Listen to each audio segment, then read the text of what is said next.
It's not just radio, it's Rockland World Radio. RocklandWorldRadio.com.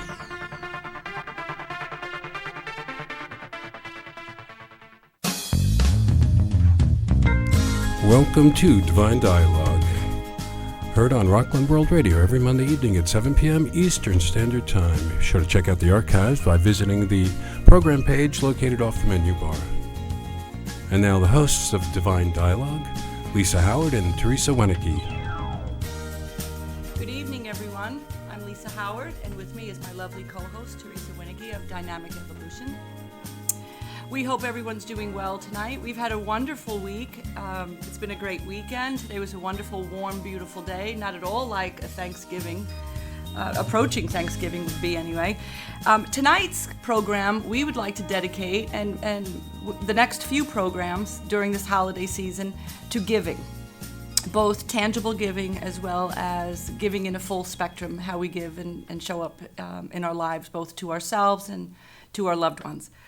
And how we make giving a conscious effort to give a part of our outline and our overall improvement plan for a better life. So there's a lot to cover. Giving is a really broad topic, but I would like to announce that in addition to the This or Better website and Divine Dialogue, iChooseACharity.org has been a brainchild of mine for several years now.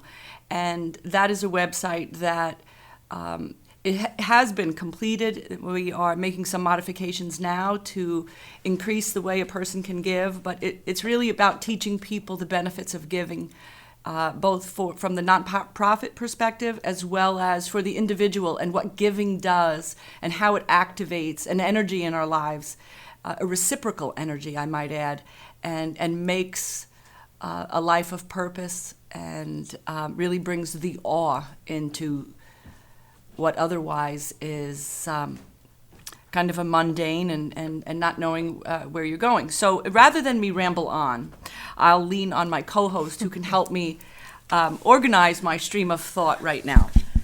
So it's been a long week. It's only Monday. So good evening. So what Lisa and I do in our REACH class that we're working on, part of our curriculum is really to maintain a focused giving. And in week 4, I believe, we were talking about the law of receiving as a universal law. But we don't receive until we start to give. People used to say, you have to be a go-getter. But what we've really learned is to be a go-giver. Really, that starts the jet stream of receiving back to us. Now, we don't give just to get, but we give to create a much bigger, not only bigger sense of ourselves, but we give so that when we give to someone, they could do more good in the world than we could just on our own. Because we may only know one certain place to help out or how to help out in a certain way. But if you give to an organization, which we'll be introducing over the course of the next month, we're going to start introducing you to some of the local charities in the area that are really helping people out in a time of need. So one of the organizations that we're going to be featuring next week is an organization called People to People, and they're right here based in Rockland. Right. So Lisa knows a little bit more about them. I do. I wish I knew more. Hence, next week, we will have a guest from the People to People organization that caters to the Rockland County community of families and individuals who may or may not be unemployed or perhaps are employed but are still trying to make ends meet. And so the People to People organization does a phenomenal job of utilizing the resources, agricultural resources provided by several of the surrounding areas, and as such can take a $1 donation and turn it into $7 worth of food. So they have really, what I want to say is capitalized on the resources that they have immediately available to them. And I don't know how to turn $1 into $7 when I go to the supermarket. So I was really impressed by that, and I went to People and met with one of the the board of trustees, and took a tour. It was a wonderful, immaculately clean. The volunteers, they were lovely, wonderful people. Everyone was it was a very warm feeling, and I just being in that environment around people who were, I mean, these were volunteers that literally come and spend, several hours a day organizing the shelves and rotating stock and so on. And the reason I bring that up is because while we're talking about and bringing attention to what some of the smaller nonprofits in the area are doing, I think it's important to say that each and every one of us has a passion or is passionate about one particular charity over the other. What I have learned in the past, I'm going to say in the immediate last 6 years, is that it matters less about who you give to and more about what your giving comes from and the attitude around giving. So while I have always been, and I can say that at the age of 15 years old, I was working with nonprofit organizations. I've always been very active in the volunteer community. There's been several organizations that I have been a member of and did a lot of fundraising. In my gift shop, I had a gift shop several years ago that catered only to items that supported a charity, and the consumers loved it. They would come in my store and they would spend hours because they could read a little tag on each item that talked about what charity had benefited by this purchase. So I've always known that there is a part of me that is very, very passionate about fundraising. I wouldn't call myself a professional fundraiser. I'm just passionate about being able to contribute in a way, and whatever effort I make in my small way, it takes a village, and if everybody came from it takes a village perspective, what we could do. So in Rockland, here right in Rockland County, to see what people to people can do and how they can serve their immediate community was really fascinating to me, and that I could be there and it was accessible meant a lot for me. And I would imagine that the same is true for many people. I know that our lives are very busy today, and not everyone can be a part of an organization and volunteer regularly. Not everyone has the money at the moment to donate to a cause. But I know from firsthand experience that being a part of a giving society, and whether it's an individual organization or just the larger scope of things, has changed my life tremendously because my approach to it is different.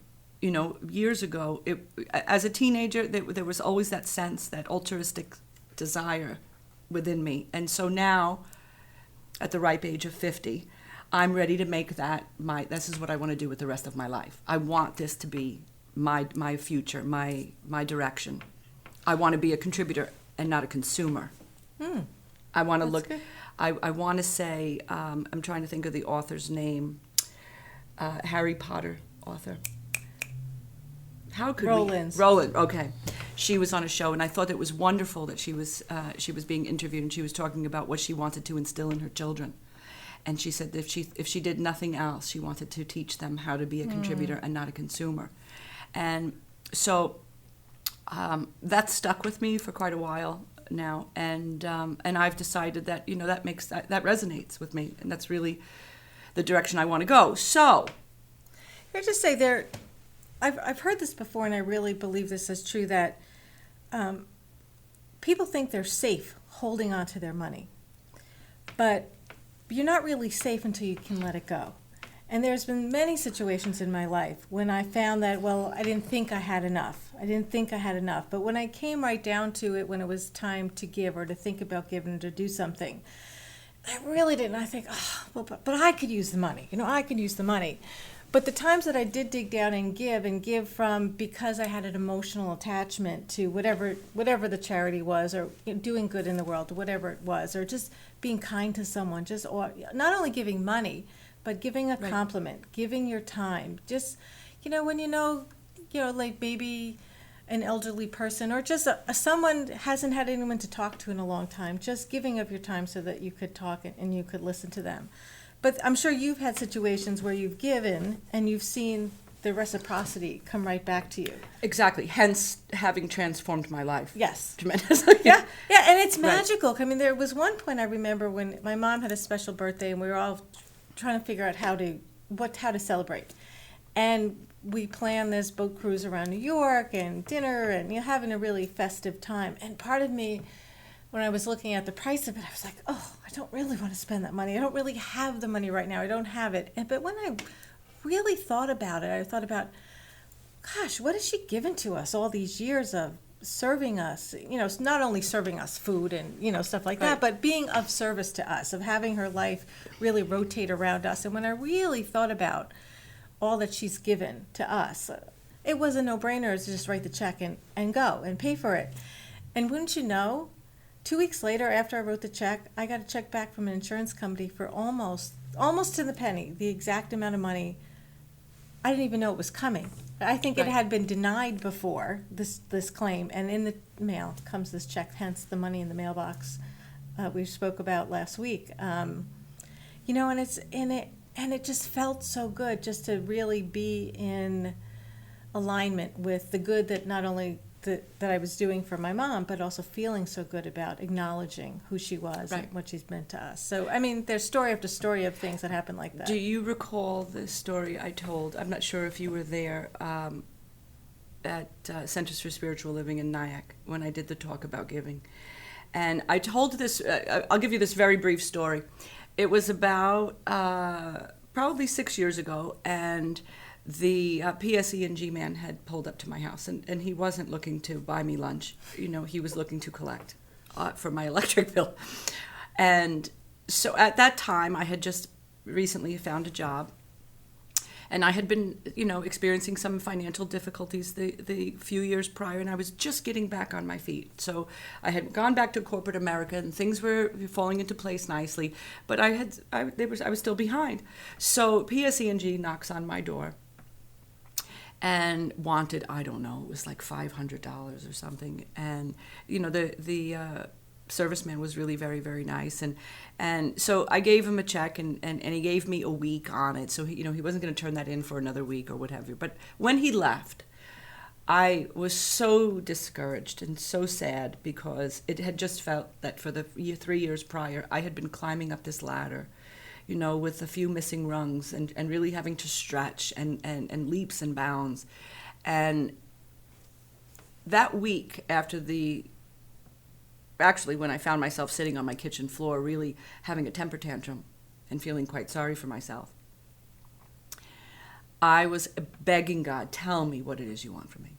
Tell me what it is you want from me. Now, for me, I happen to have a connection with God, so personal, so I refer to God. For others, it might be simply science and based on living in a reciprocal universe, right?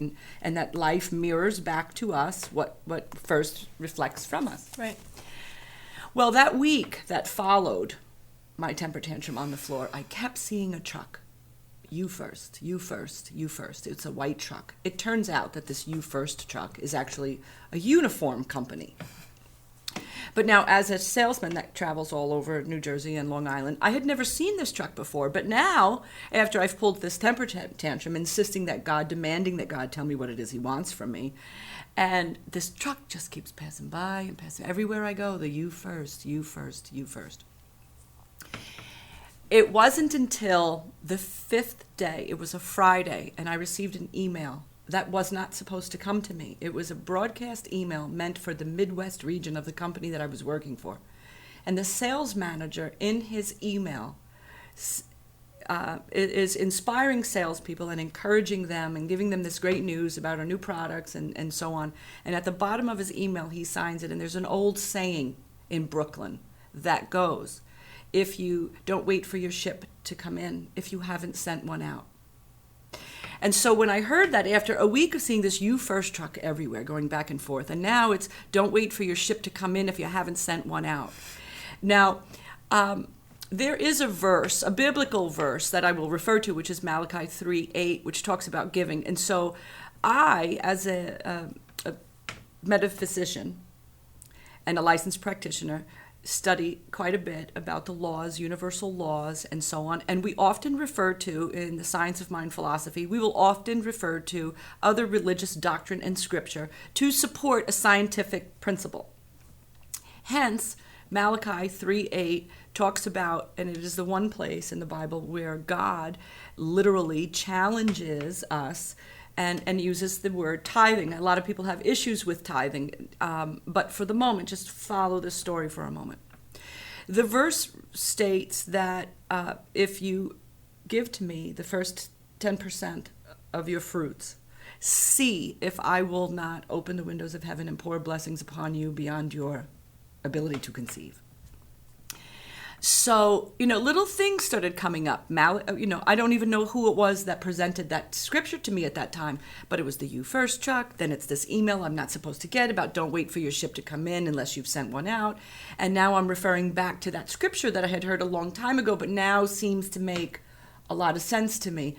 And I realized that there was this divine dialogue taking place after that temper tantrum that I pulled. But my eyes were wide open, my ears were open, and I could hear this dialogue taking place, and I realized that although I have always been charitable in my giving, both in time, and I do what I can to help many organizations, or my neighbor, as Theresa said, I will say that I was not a consistent tither, and my mindset at the time was, and this was me talking to God, well, I'll tithe when you give me enough money to tithe. And it really doesn't work that way, right? I know that now. And you don't have to be religious. I am not a religious person. I am a woman, a spiritual person having a human experience, and I am in pursuit of a greater awareness and an expanded consciousness to mirror all of the things that I want to demonstrate in my life. So if I refer to God or scripture, that doesn't make me religious. It makes me a woman who investigates, and I like to take different types of whether it be scripture or philosophy or psychology, and take little bits of information and connect the dots. So I have 3 ways of receiving one message. And they all help me come to an understanding so that I can embrace it.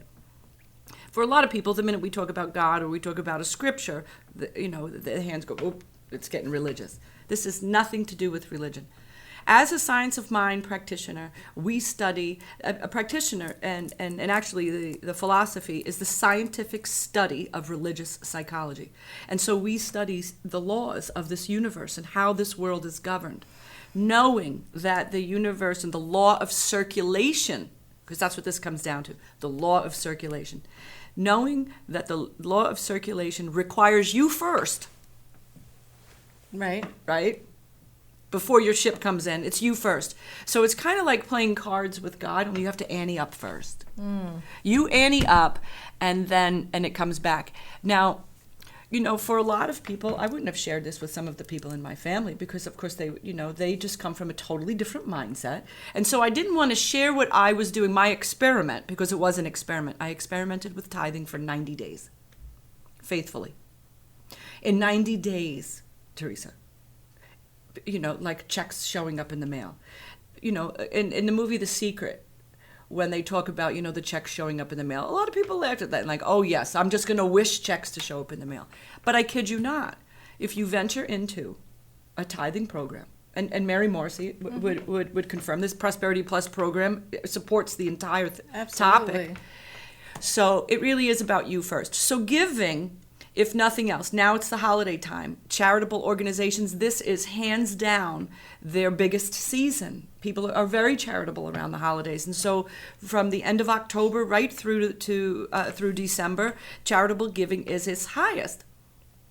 So I think it would be a great idea to, and maybe tithing, maybe some of our listeners are not ready to go full to tithing, but maybe start entertaining a direction you would like to give to, and do it for the next 90 days.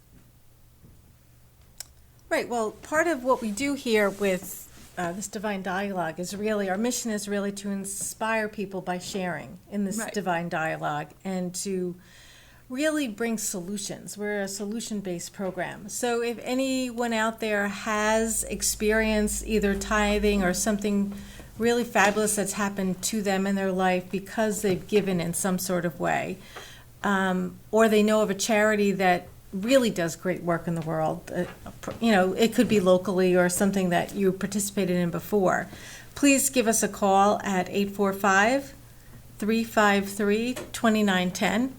That's 845-353-2910.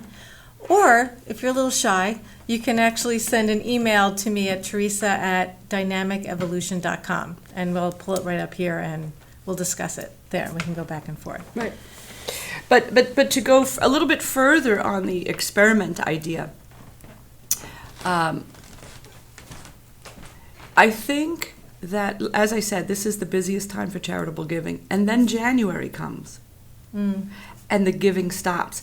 At the moment, people who are in need are dealing with food stamps are being cut back. The government shutdown caused a lot of hardship for a lot of the nonprofit organizations that require or depend on government assistance to run their programs. When I Choose a Charity, when I had put I Choose a Charity in play, I did that at the time because I saw this tremendous need. There were so many wonderful organizations that are classified as small nonprofit organizations. And because they don't have the deep pockets that the larger organizations or the manpower that the larger organizations have, they have to work so hard to raise money for their causes. And I often wondered if there was a way to not necessarily level the playing field, but just make it a little bit more accessible for a nonprofit organization to give them the same opportunities and the chances. And so that's why the I Choose a Charity. So I would encourage our viewers to stay posted, periodically, weekly. I will give you an update on what's going on with the iChooseacharity.org website, but I promise it will be one that will bring you great inspiration and rewards by participating in a giving program that doesn't cost you anything. At least one of the options is completely cost-free to the consumer. It's just about making a conscious effort to spend your money where a charitable organization benefits.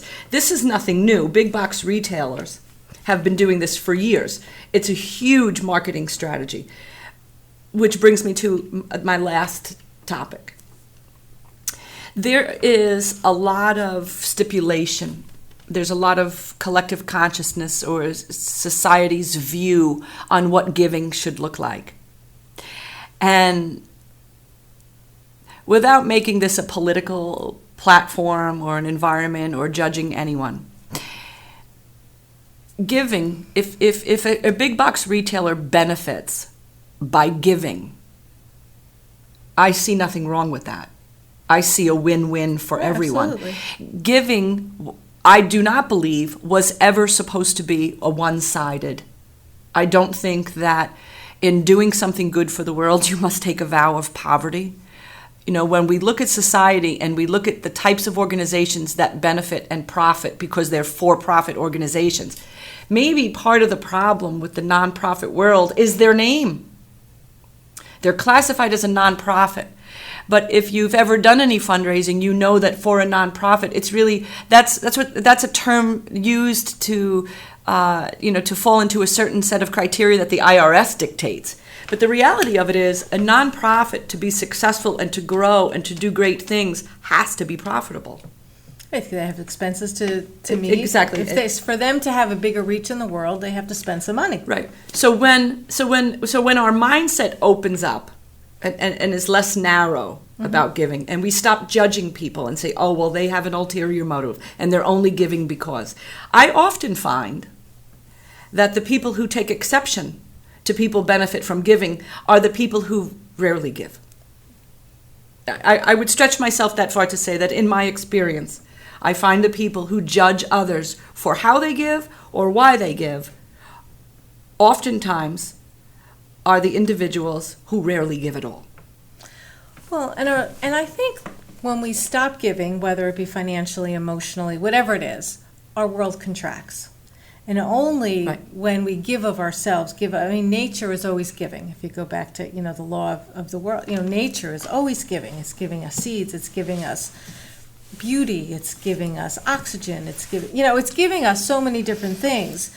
So part of this, when we continually draw into life what we give, and what we expect.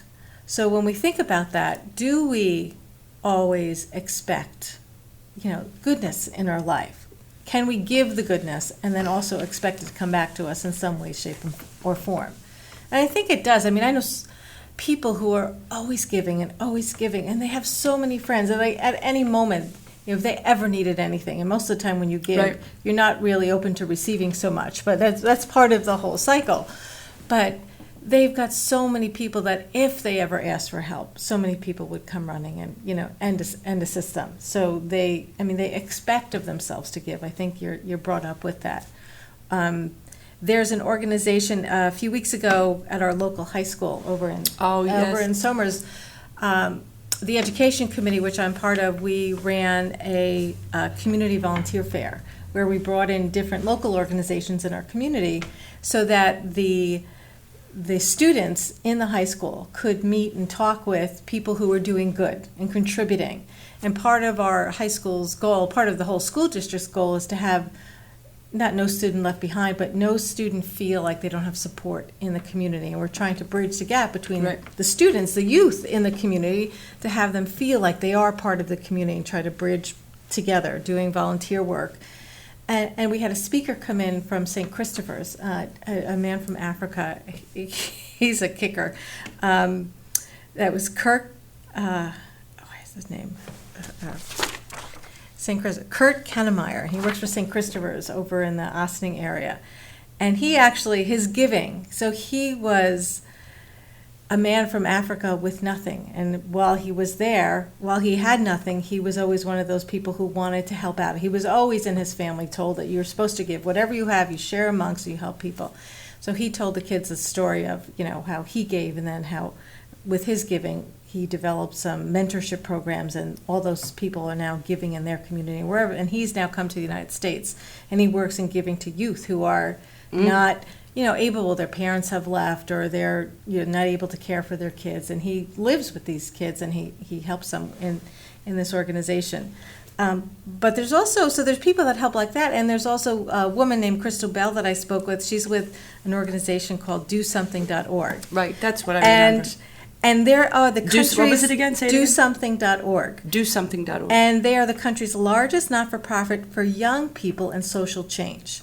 So what they do is they can contact, and they have 2 million users, subscribers on their website. So you could go there, and you can either go into that website and find something that you're interested in, or you can contact them and they will help you start something, whether it's a petition. It doesn't have to be big. It just has to be, or just strategize with them about how could I, this is what I'm interested in, how could I affect some change in the world.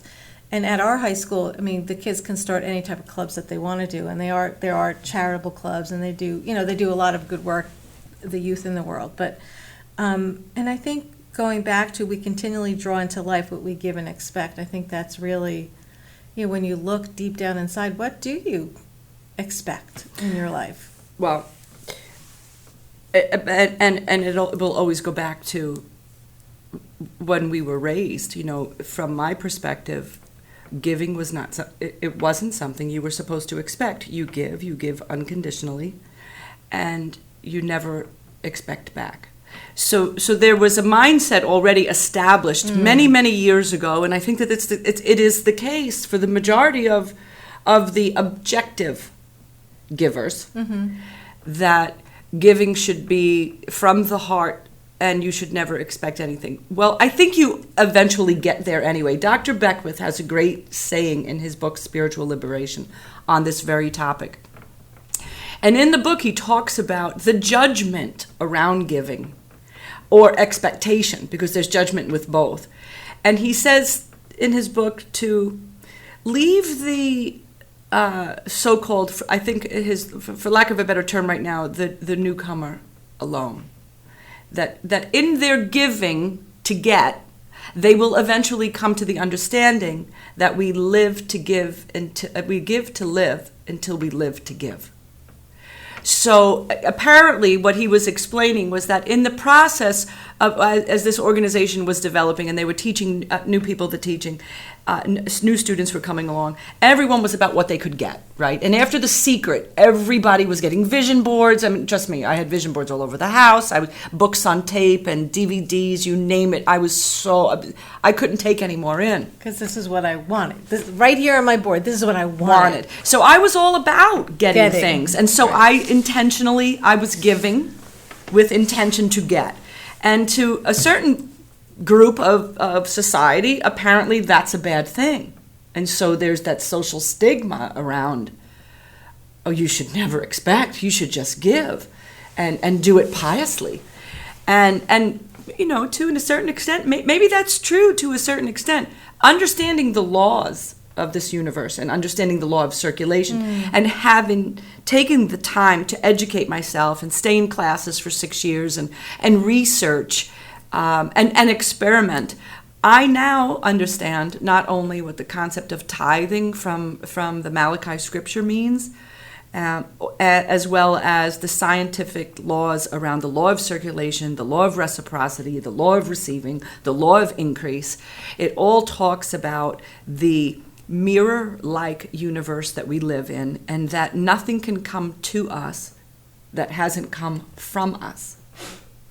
So whether you look at giving as something that you do and I don't mean it to be condescending at all, that you do strictly from your heart, or that you have a calculated vision. I give to live.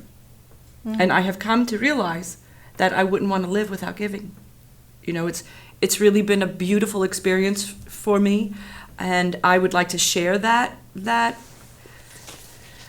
piece of my journey, as does Theresa. Hence why we have this talk show. This talk show, one of our purposes in having this talk show was about creating an environment where we could have conversation like this and inspire our viewers to think about things. I don't know what you're doing on a Monday night. You might be catching up on paperwork. You might be doing your laundry, or maybe they haven't finished dinner yet. But before we just go through another day, perhaps taking a moment out to dive into some empowering thought.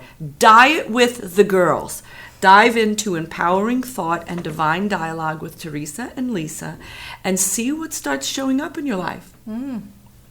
It's not something anyone has to prove to me. I've already proven it to myself, so I know that this works, just as you do. I know that this works. Right, and we've had some students in our coursework that were sharing with us last week, and they're somewhat new, not completely new, but they have never been walked through all the laws of the universe and then put them together. We're on going into week 6.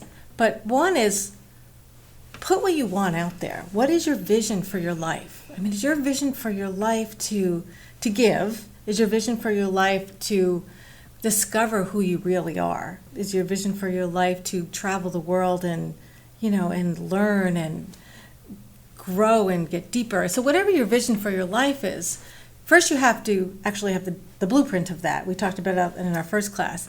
And then apply these laws of the universe to it. And in it, it's the giving of yourself, the giving of your gifts and talents of who you really came to be in this world, to give of that, to then kind of go full circle in helping the world, and then while you're helping the world, helping yourself to grow. I mean, the point of working, the point of doing what we do every day is to grow into who we really came to be here. Right. So, I mean, we've had some great successes in our classes with people sharing by really recognizing, one, what they want to accomplish in this world. So we have a 10-week experiment we're doing, and applying the laws of the universe.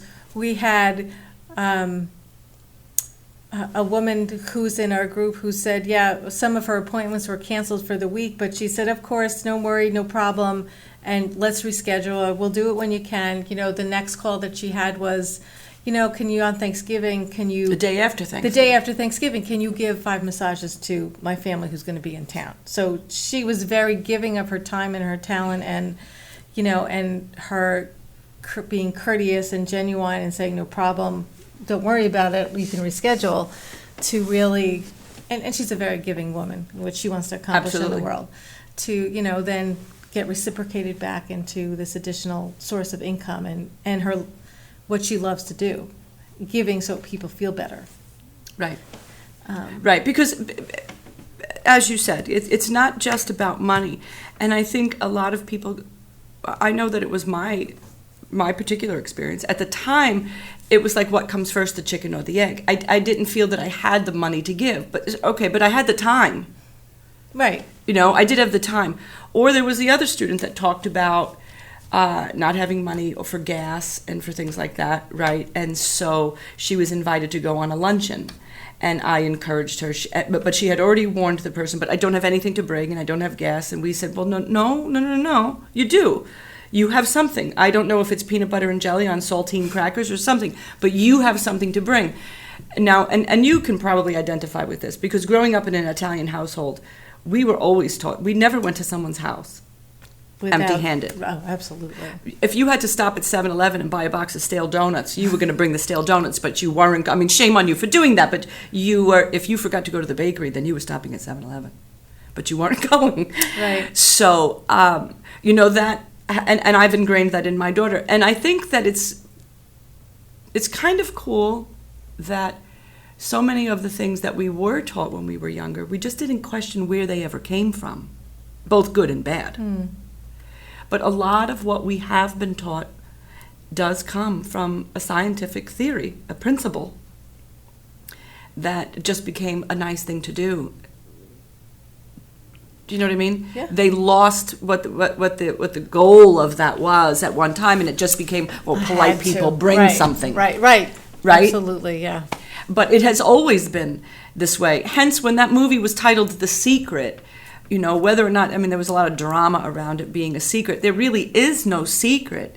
It's just the way that the laws of the universe sometimes are depicted in religious scripture, or even just from a scientific perspective. If you read Ernest Holmes, or you Troward or Emerson or Henry Thoreau, it doesn't take a certain individual to read. If you asked me 10 years ago if I thought that I was going to be reading Troward, I would have said no.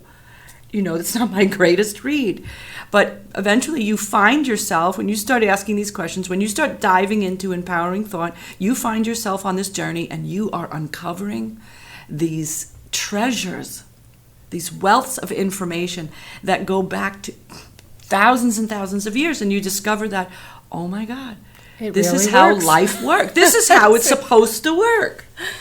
So if you have had anyone in our audience some experience of maybe just an awareness just now in our conversation of, I've always done this, but not really question why or what it's brought to my life because I've actually done that, please call and share it with us at 845-353-2910, or send an email at Theresa@dynamicevolution.com. That's THERESA @dynamicevolution.com. So there are great things. So going back to giving, so there are really tremendous organizations locally that are doing great work. And like you'd said with your I Choose a Charity, we would like to give those smaller organizations an opportunity to have a bigger impact in their communities.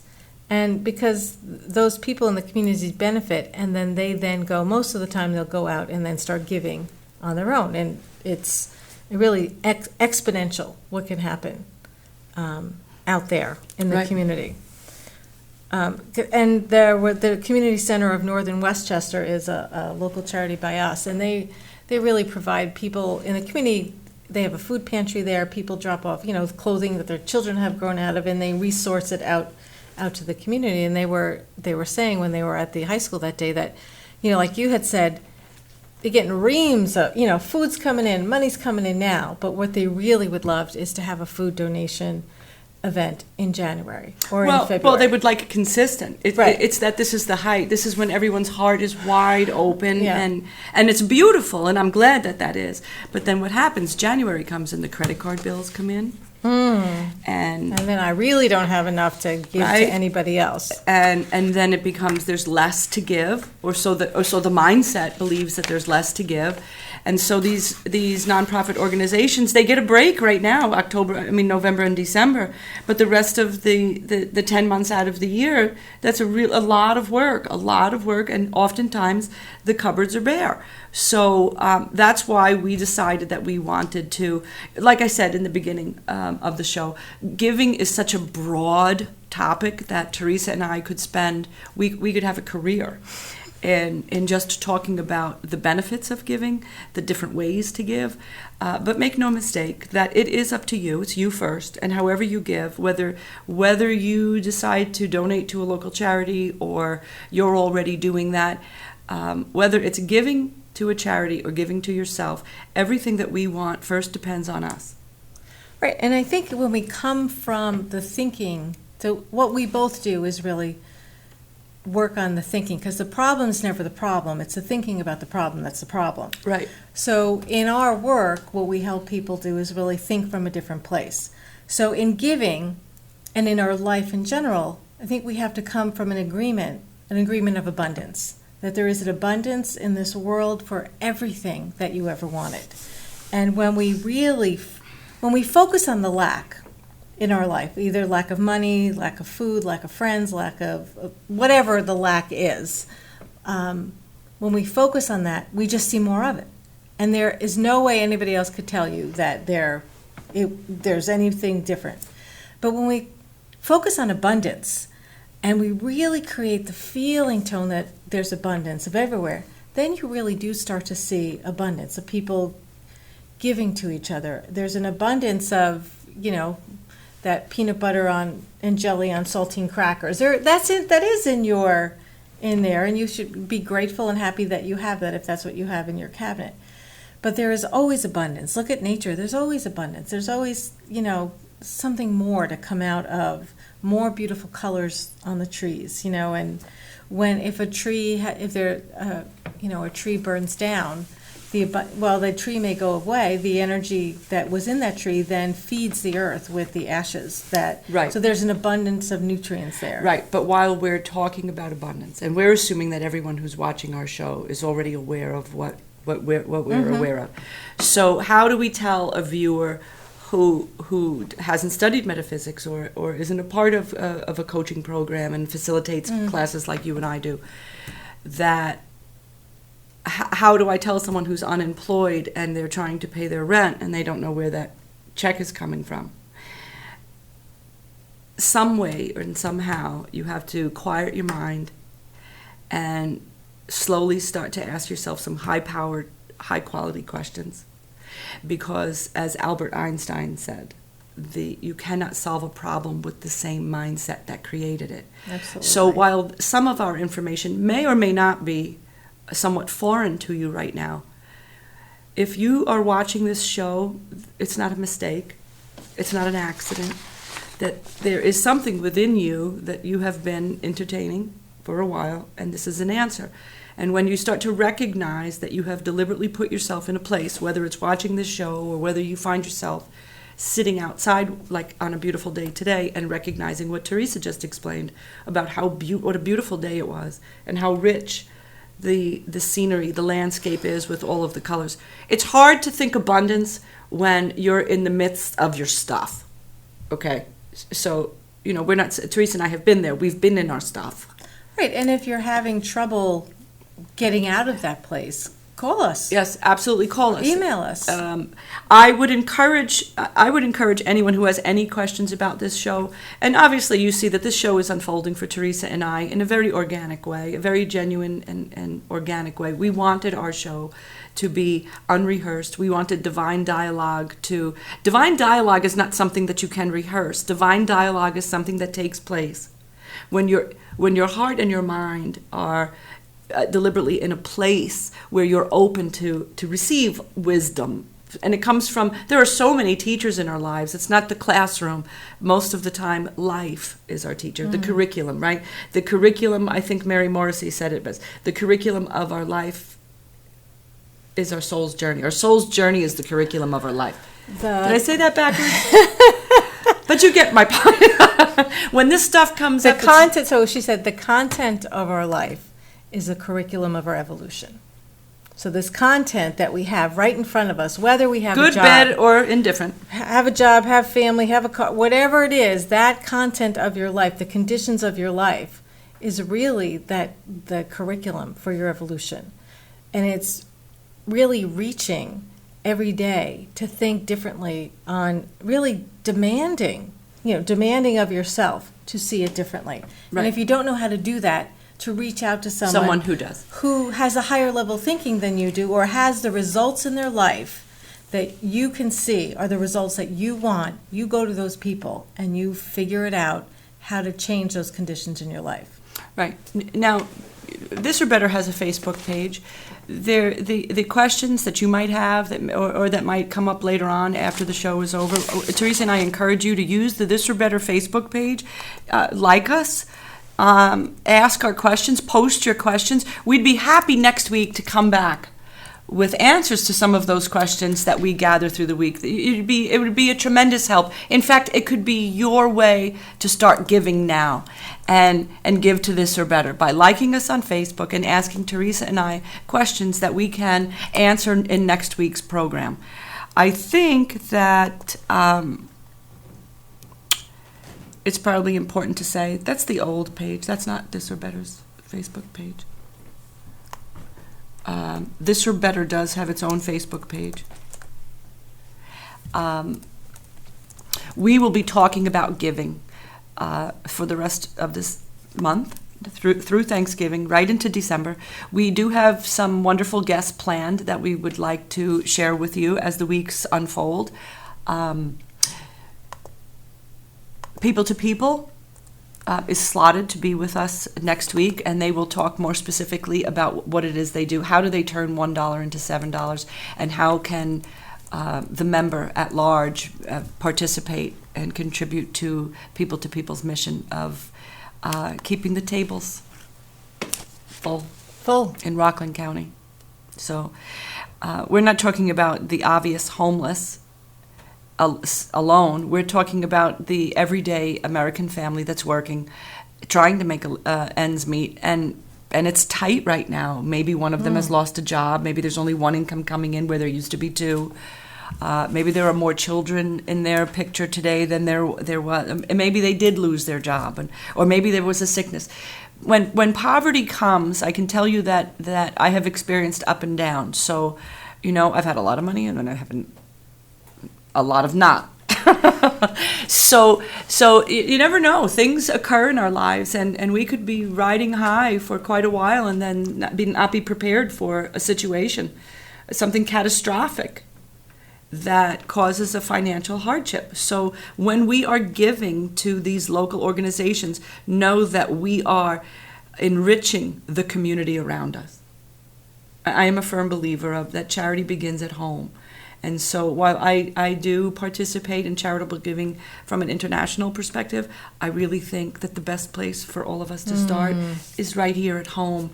Because if everything is going well here, then we'll all be in a position to do more there. So how could we, start at home? So one, I always think of giving compliments. The people that you live with, and it's so incredible that the people that you live with are usually the people that don't see the best side of you at all times.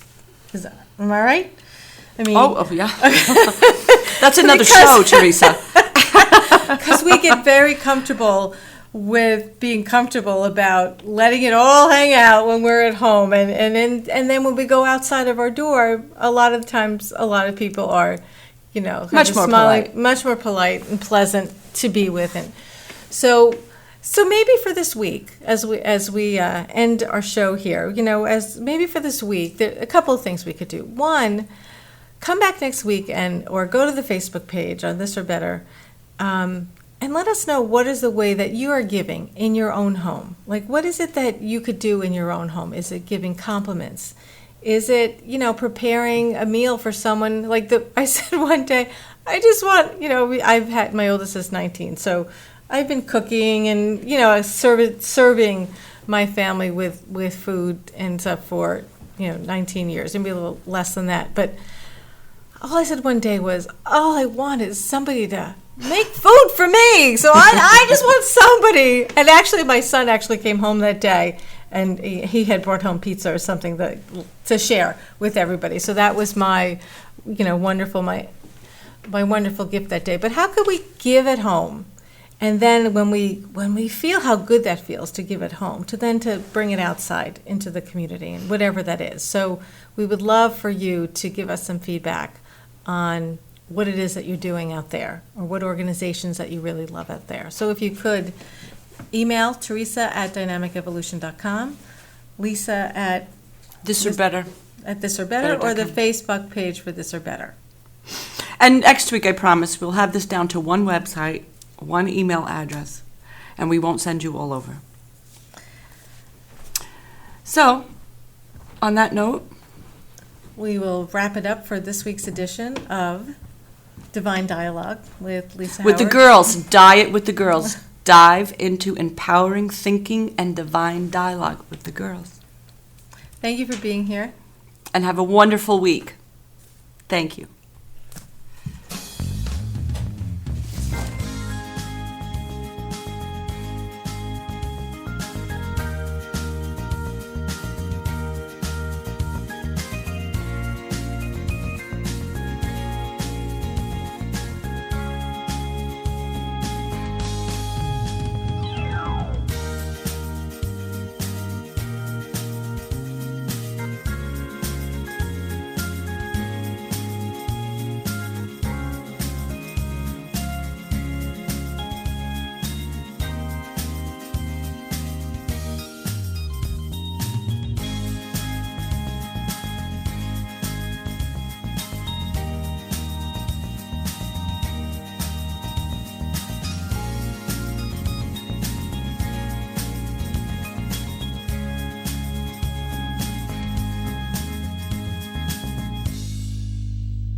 It's not just radio, it's Rockland World Radio.